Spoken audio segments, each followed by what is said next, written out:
Boa noite, pessoal. Para quem não me conhece, meu nome é Mônica. Eu sou especialista na área da oncologia, sou professora na área da saúde e atualmente eu tenho me dedicado à pesquisa sobre o coronavírus no Brasil.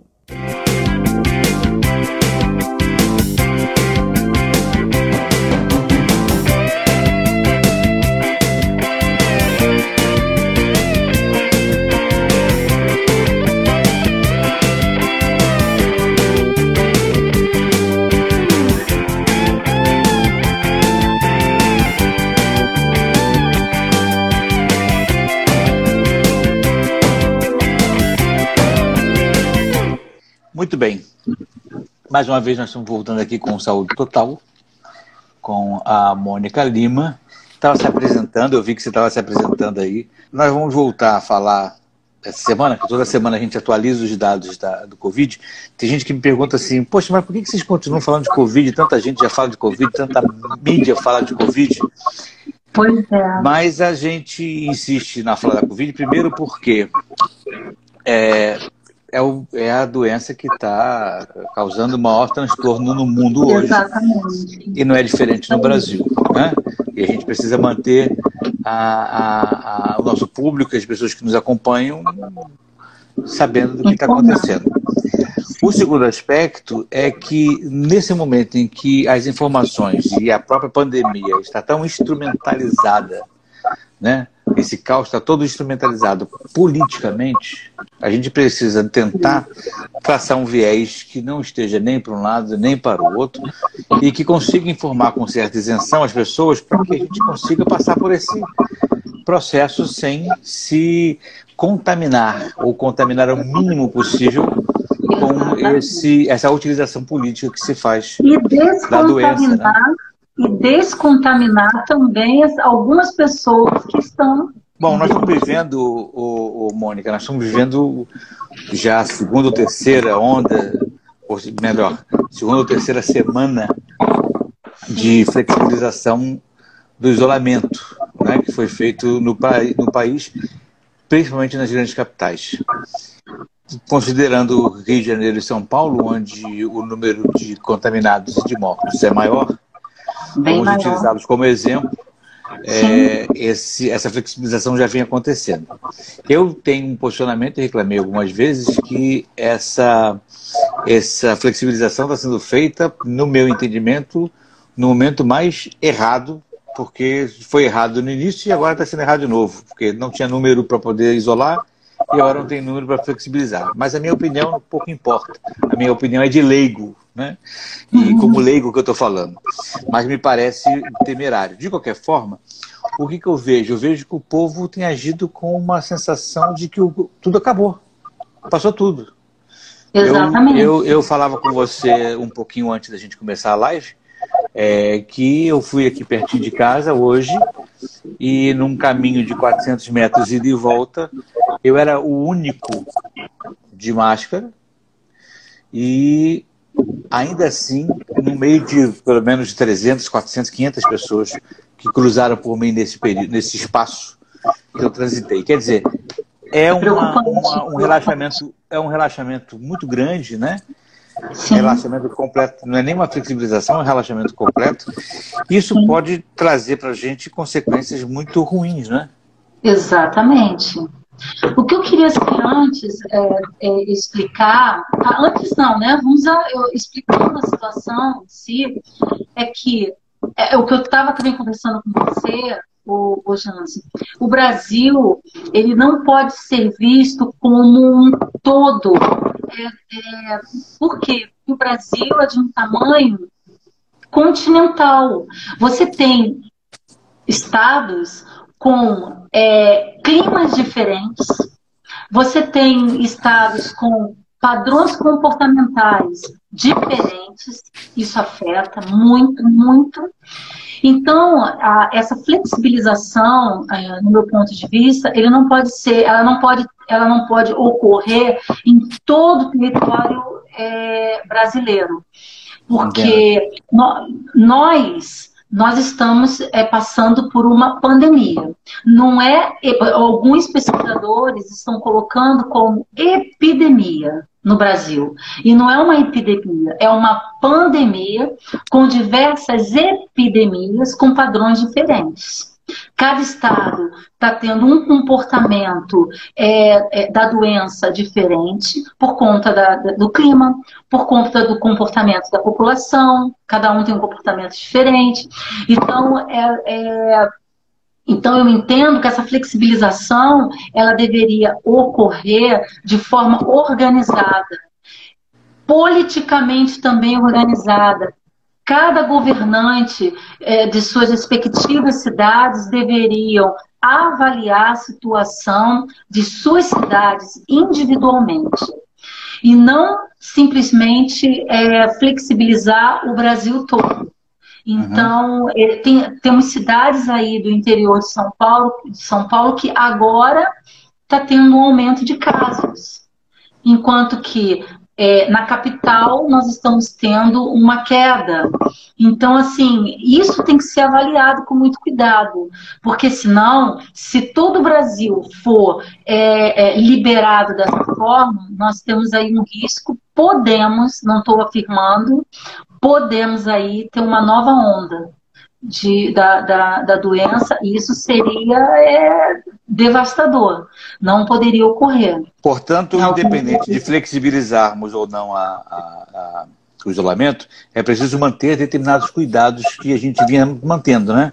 Lavar as mãos daquela forma cirúrgica, digamos assim, com muitos cuidados, com muita atenção, usar máscara e evitar aglomerações, coisa que o brasileiro, pelo menos o carioca, não tem feito. É o que eu falo sobre o padrão de comportamento. Nós, brasileiros, precisamos ainda nos educar referente a isso. Não adianta termos uma flexibilização, uma abertura e o brasileiro sair às ruas sem máscara. Eu volto a afirmar que nós precisamos sim, dessa flexibilização, nós precisamos dessa liberação. Eu acho que nós precisamos sair de casa, eu digo às pessoas saudáveis, tá? Para que a gente possa fortalecer o nosso sistema imunológico, criar anticorpos, mas a gente precisa se proteger. A gente precisa usar máscara, a gente precisa ter cautela, evitar aglomeração, fazer esse distanciamento social. A gente precisa respeitar isso, para que a gente possa diminuir ainda mais essa taxa de disseminação que é a RT.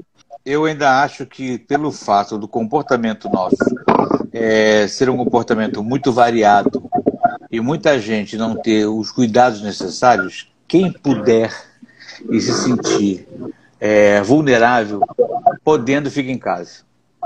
Já que não vai contar com o mesmo tipo de cuidado do outro. Né? Todo mundo está sendo liberado, tudo bem, está todo mundo sendo liberado, podemos ir. Mas acontece que eu sou do grupo de risco.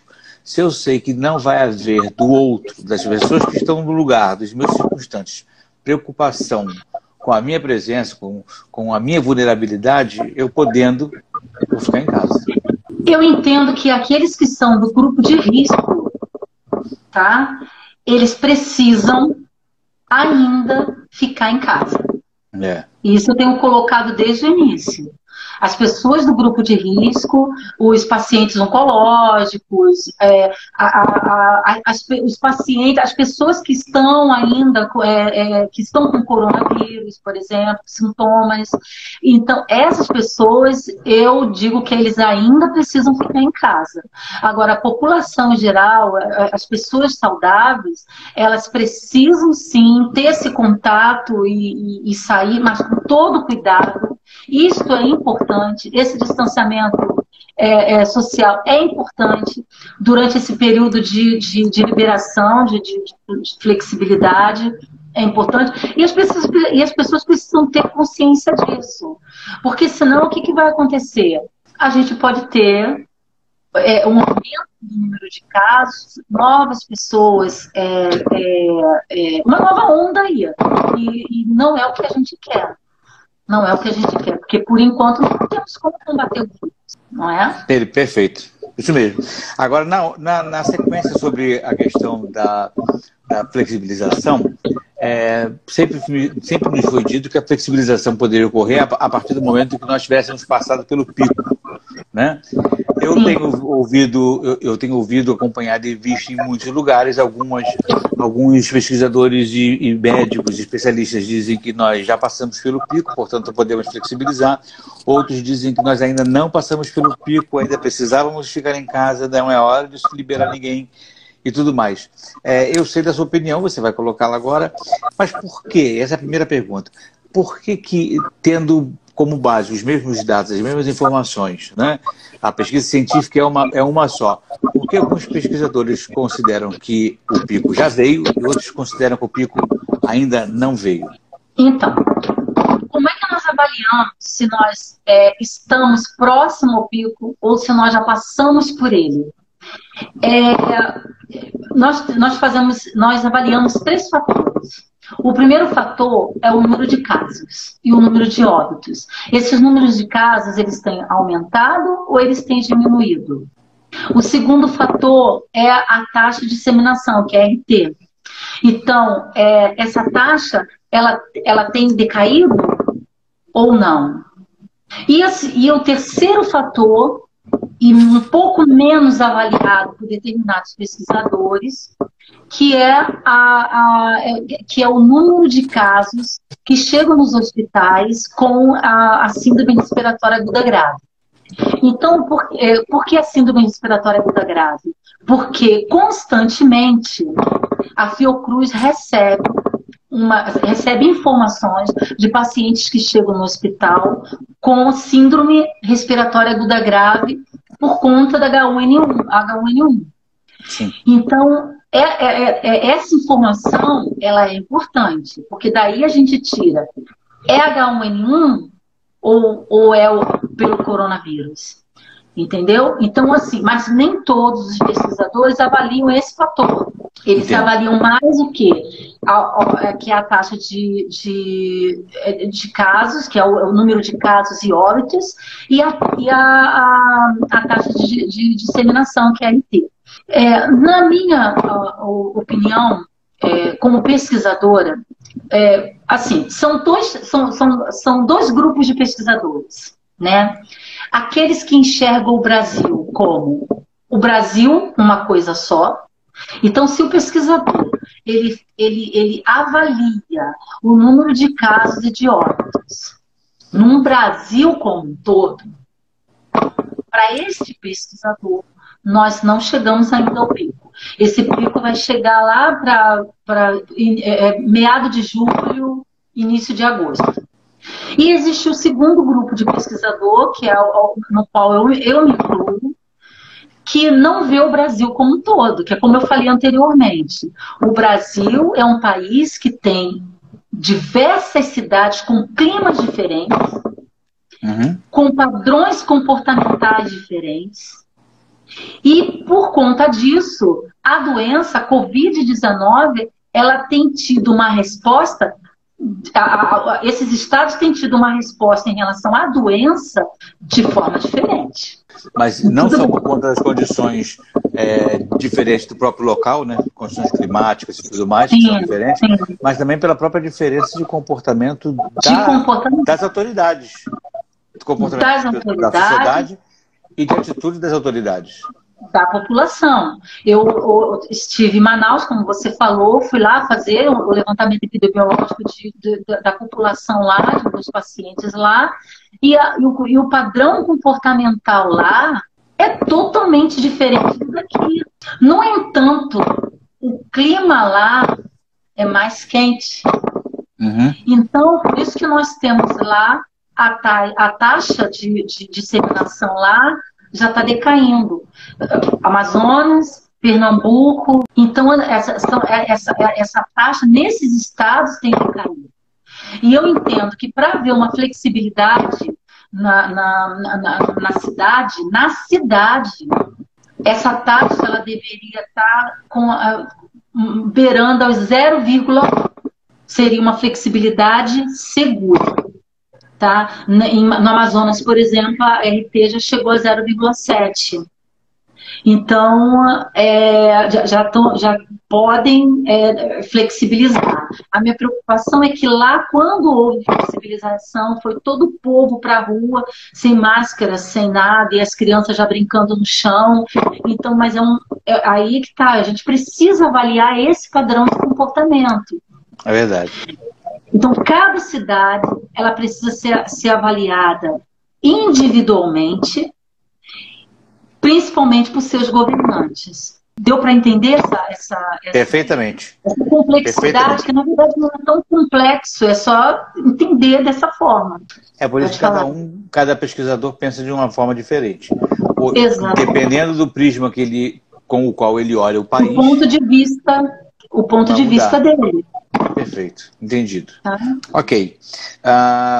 Continuando aqui, mais ou menos nesse mesmo sentido, uma das coisas que mais tranquilizariam a gente numa flexibilização e numa volta à normalidade, quando eu chamo de normalidade é poder ir para a rua sem medo, né, seria o surgimento de uma vacina. Né? A vacina, Como é que está isso? Nós temos um acordo do Instituto Butantan com a Universidade de Oxford, na Inglaterra.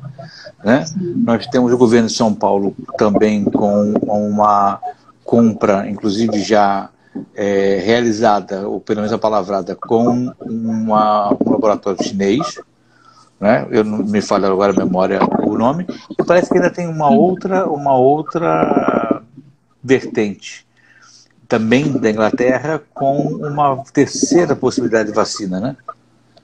Na verdade, o Jansen, essas vacinas que estão sendo testadas são vacinas já existentes. Tá? Com substâncias já existentes, vacinas que já são usadas para outras doenças. Tá? Não são vacinas...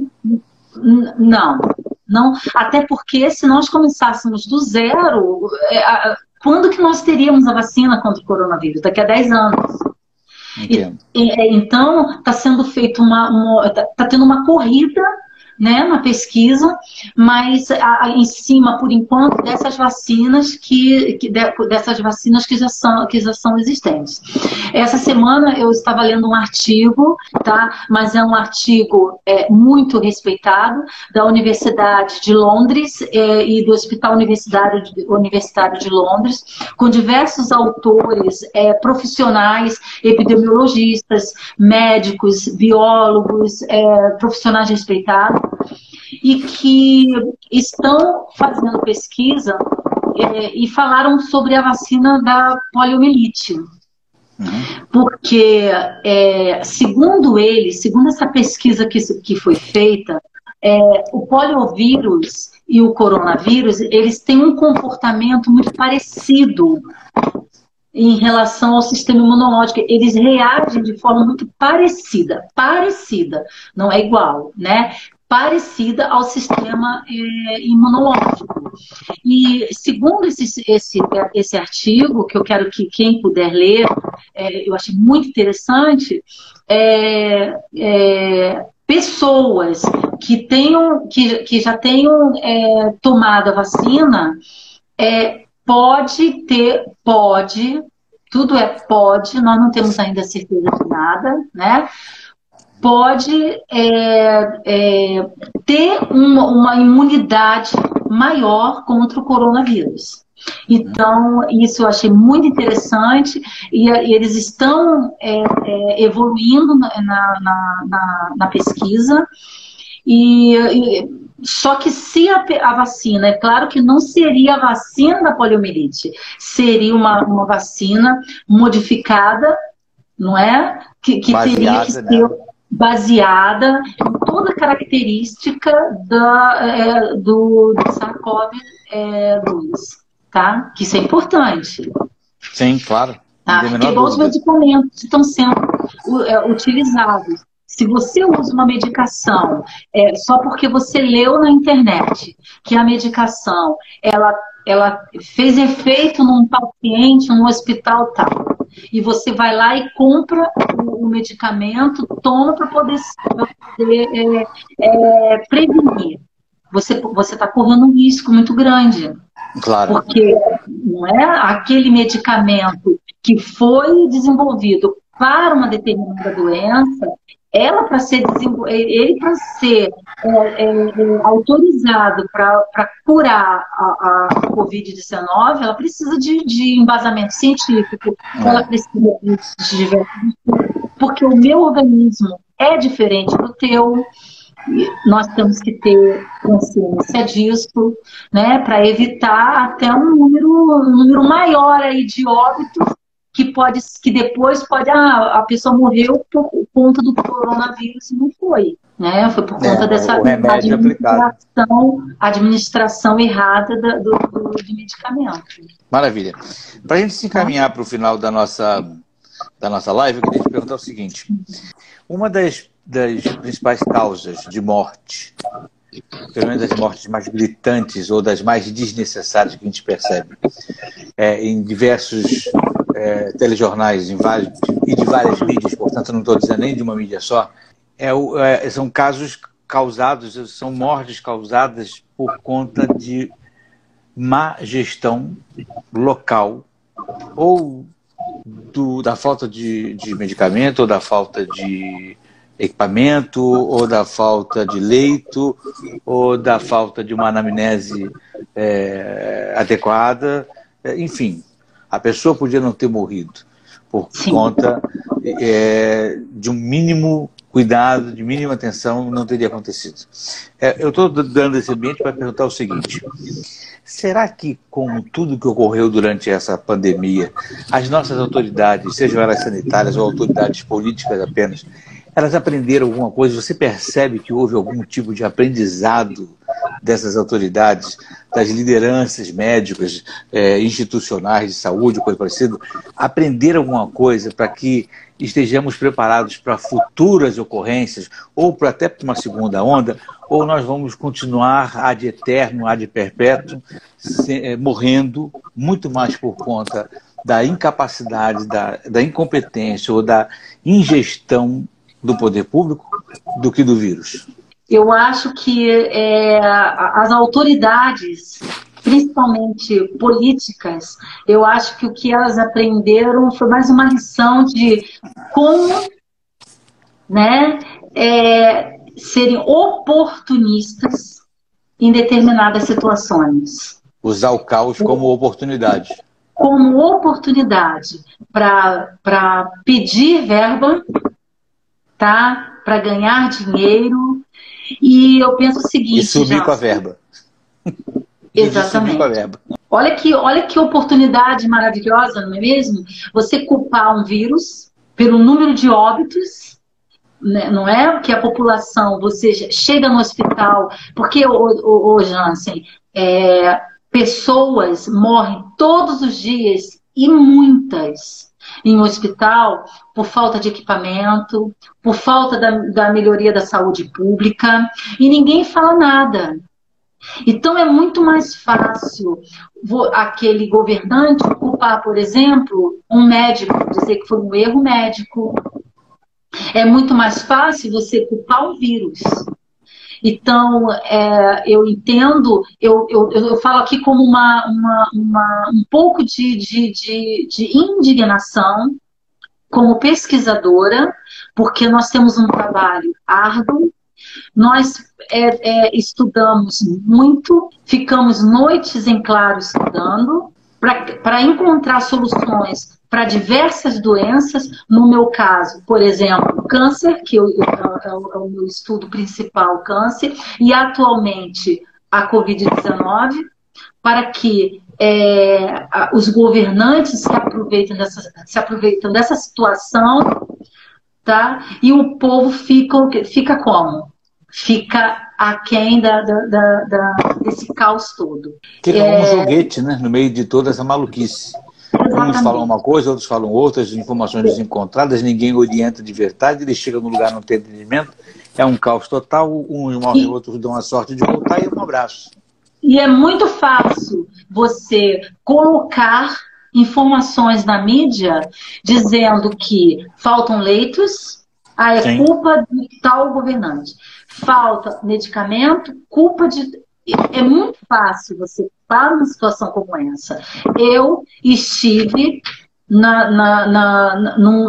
hospital, não vou citar o nome por ética, mas eu estive num hospital de nome oncológico e se você está num caos, numa pandemia como esta, que é um vírus, em que os pacientes oncológicos eles estão muito suscetíveis, o que você espera encontrar ao entrar num hospital oncológico? Porque se está vendo esse número de casos tão exorbitante que a mídia está colocando da Covid-19, os mais afetados estão sendo quem? Esses pacientes imunodeprimidos. São os pacientes oncológicos, são os pacientes de alto risco. E aí você entra num hospital oncológico esperando, não que eu esperava que encontrar isso. Eu não queria, eu fiquei feliz quando eu não encontrei. Foi um alívio. E quando eu entro no hospital, o hospital tranquilo, os pacientes em seus leitos, realizando seus tratamentos normalmente. Realizando seus tratamentos quimioterápicos, as pessoas esperando com tranquilidade, os médicos tranquilos, e foi isso que eu encontrei. Então eu fico muito indignada com certas informações que estão sendo levadas à população. Entende? Então, assim, o que eu busco, eu não estou minimizando o problema, não minimizo o problema. É óbvio que a Covid-19 ela tem uma letalidade maior que a gripe, né? Maior que um resfriadinho. É lógico, não estou minimizando o problema. Mas eu também não posso maximizar uma coisa que eu não posso concordar. Não existe ainda. Exatamente, eu não posso concordar com isso. Então, por mais que as pessoas me chamem de teimosa, Mônica, você é teimosa, você fala que não. Eu sou teimosa. Senão eu não seria pesquisadora. Se eu não fosse teimosa, eu não estaria até hoje insistindo em encontrar uma solução para o câncer, por exemplo. Então, eu sou teimosa sim talvez eu prove a minha tese, talvez não. Eu espero que eu prove. E nós esperamos que você continue teimosa e persistente na busca da solução dessa doença que é tão ruim e que graça tantas pessoas e mata tantas pessoas no mundo inteiro. Mônica, muito obrigado por mais essa live, muito obrigado por mais essa participação. Você é sempre muito esclarecedora, muito didática nas suas colocações. Vamos voltar de novo sexta-feira que vem para falar mais um pouquinho disso. Vamos começar a trazer de novo os nossos temas de saúde de outros casos, né, de outras cepas de doença. Né? Gostaria de sugerir, eu gostaria até de fazer a sugestão da gente falar um pouco sobre a situação do câncer, né? no mundo e no Brasil. Vamos falar disso. Não vamos perder foco, não vamos perder de vista, na verdade. Sim. A Covid, tendo necessidade, traremos outras informações, mas vamos voltar aos poucos com a nossa normalidade dos nossos temas que a gente varia aqui no Saúde Total. Obrigado mais uma vez. Eu agradeço também a você. Nos acompanham e um beijo grande para você. Aos meus queridos que participaram. Tchau, até logo. Tchau.